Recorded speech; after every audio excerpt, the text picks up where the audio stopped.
All right, let's jump right in. We are breaking down a huge developing story, what appears to be a large-scale U.S. military strike on Venezuela. Things are moving fast, so we're going to walk through exactly what the initial reports are saying, step by step. And this is where it all kicked off. Not with some formal press conference, but with a post on Truth Social from President Donald Trump himself.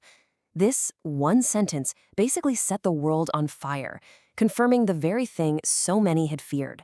This wasn't a rumor anymore. It was a public declaration.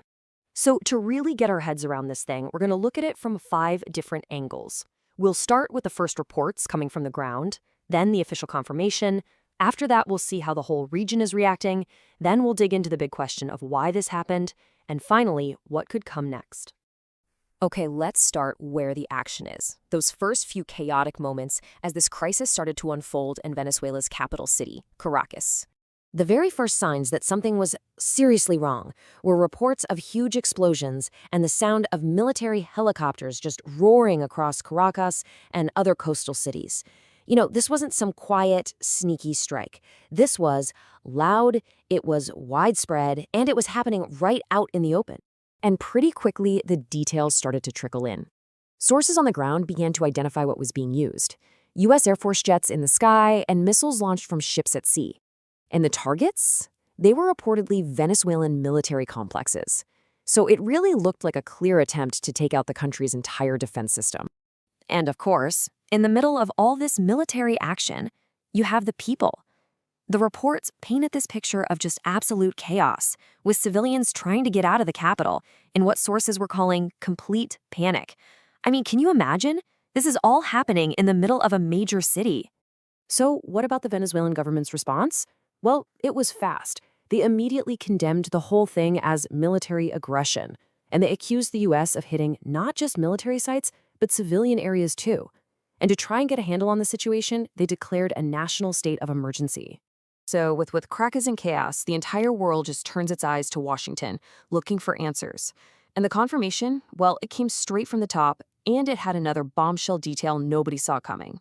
And this is the part of the announcement that just changed the entire game. It suddenly became clear this wasn't just an airstrike. This was what they call a decapitation strike, an operation designed to literally remove a country's leader. Claiming they captured and flew President Maduro out of the country, that suggests something way more complex than just launching missiles. So how on earth did this happen? Well, when analysts start to piece it together, it looks like a multi-stage operation. It might have started with a land strike about a week earlier, which was then followed by U.S. troops actually being put on the ground, all leading up to the final extraction. This wasn't some remote control warfare. This implies boots on the ground, planned for a long time. Now, you can't do something this big in a vacuum. It sends shockwaves across the entire region, and alarms started going off immediately, especially in the countries right next door to Venezuela. The first and maybe the loudest alarm bell came from Colombia. Their president immediately called for emergency meetings at the United Nations and the Organization of American States, which is the big regional group for all the Americas. And the Colombian president's statement was just so blunt and so urgent. They are bombing Caracas, alert to the whole world. I mean, that's not just diplomacy. That's a direct, desperate plea from a leader who is watching his neighbor's capital get attacked. Okay, so we've got the what, and we're starting to understand the how. But the biggest question of all is why? And maybe even more critically, what's the plan for what comes next? Because according to analysts, that part is dangerously fuzzy. So the official reason given by the U.S. is that this is all about stopping drug trafficking. But analysts are pointing to a couple of other major possibilities. First, there's the oil. Venezuela has the largest proven oil reserves on the planet. And second, this could be a big geopolitical chess move, pushing back against Venezuela's close relationships with China and Russia. And this is the question that's just haunting everyone watching this unfold. Okay, let's say you succeed in removing President Maduro. What happens the next day? Who's in charge? Who keeps the peace? What's the plan? And that's the most alarming part of this whole thing.